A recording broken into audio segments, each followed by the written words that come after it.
Hi there, I'm Steve Stein, and what I want to do is show you how to play a more accurate way of performing What Makes You Beautiful by One Direction.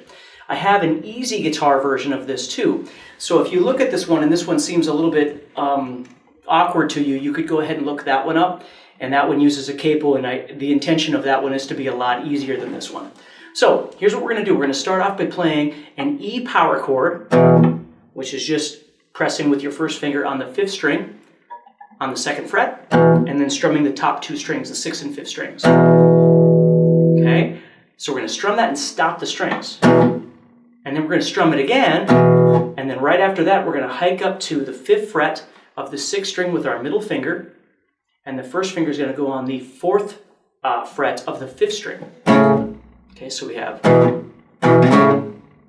Okay, once I get here, I can move up 2 frets higher and play 6 and 7. Okay, those are the 3 main chords for the intro of the song.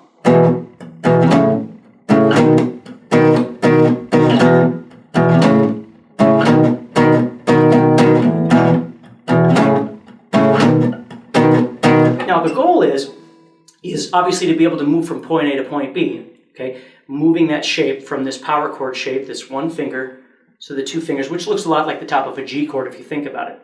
The other thing you have to think about though is stopping the strings and playing the rhythms in the appropriate places. So you're not really doing like you're not really doing that. This is more of kind of a rock and roll thing where you're starting and stopping the vibrations of the strings.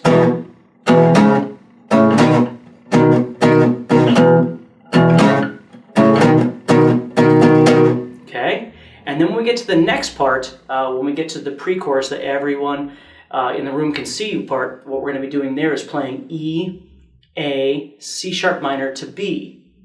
Okay, so here we'd have E to A, and then you'd have to do C sharp minor as a bar chord. Now, you could do it up here on the 6th string if you know your bar chord's up there, and then go to B, which is a 5th string bar chord, or a 6th string bar chord right here. So it would sound like this. And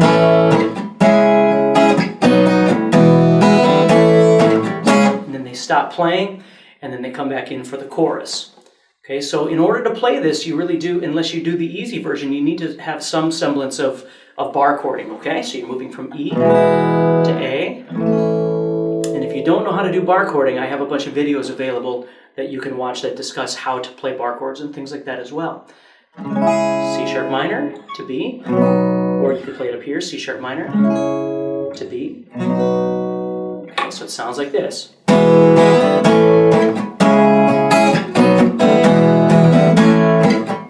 You stop, then you come back in for the chorus.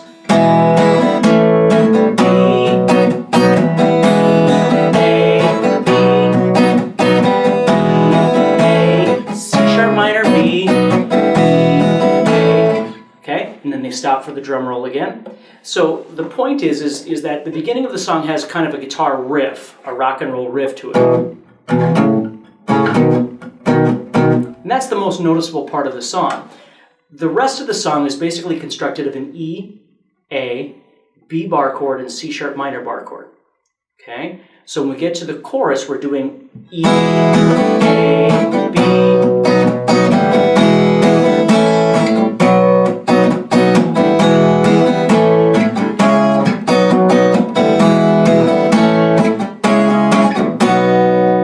C sharp minor to B again, as long as you don't stop for the drum fill. You just keep doing C sharp to minor B. Then you come back out of that into the na na na na na na na part, which is E, A, C sharp minor to B, excuse me. Okay, and you keep doing that over and over and over.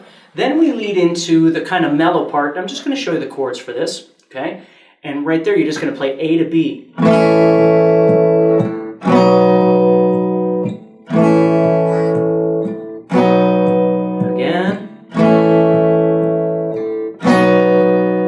You go to C sharp minor, then it would go back to B again. But once again, there's a drum fill, and you stop on that drum fill again. So if you think of it this way, the verses of the song are the guitar riff. The pre-chorus is E, A, C sharp minor, B. The chorus is E, A, B 3 times, and then E, A, C sharp minor, B. Now, it's really important for those of you out there watching this, always remember that when I try and make you videos, I only have an allotted amount of time that I can spend on each song like this. And so the best thing you can do is, if you have any questions about it, is to get a piece of paper out and write down the patterns that I'm explaining to you, and then study those patterns, and then watch the video a couple of times. If there's something in there that doesn't really make sense, you always have the option of getting a hold of me, and I'd be more than happy to help you. Okay, so we call this mapping, where you're trying to figure out how the song goes in your head, so you're thinking about those patterns. So when I'm on the verse, I'm thinking about, when I'm on the pre-chorus, I've got,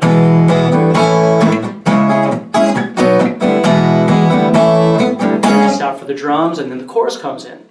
Okay, and then I've got the na na na na part, and that is E, A, C sharp minor, B. Okay, just like the pre-chorus. And then the mellow part is just A to B. Second time, third time, then you go to C sharp minor, and then you'd go back to B, but you might stop just for the drum fill. Okay, then you're back into the chorus again, and that will lead you to the end of the song. Okay, so the other thing I want you to start thinking about too when you're learning these songs, I get a lot of emails from people saying, you know, one thing that I really want to learn how to do is think about songs in my head, or learn how to play them by ear. The most important thing that you can do is start learning how to truly listen to a song. Before you start playing along with it, you know, and I know if you're watching this video, it's because you like the song anyway, and so you've listened to it a billion times. But what you want to do is start mapping out not the lyrics of it, but how the guitar parts would go. When do you play a C sharp minor and when do you not? Because if you think about it, that's the only difference between, other than the verse, the entire song is just E, A, and B, or E, A, C sharp minor, B. So the question is, when do you play the C sharp minor and when do you not? And it absolutely can start with your ear. By listening to the song, you'll get used to hearing where those are. And then you don't always have to rely so much on the sheet music or going to other websites and trying to find the chord sheets and all that sort of thing. So good luck with this. I hope that helps a little bit in trying to figure out how to play this. And again, if this seems a little difficult for you, always look for my easy versions of some of these songs as well. And just have some fun with them.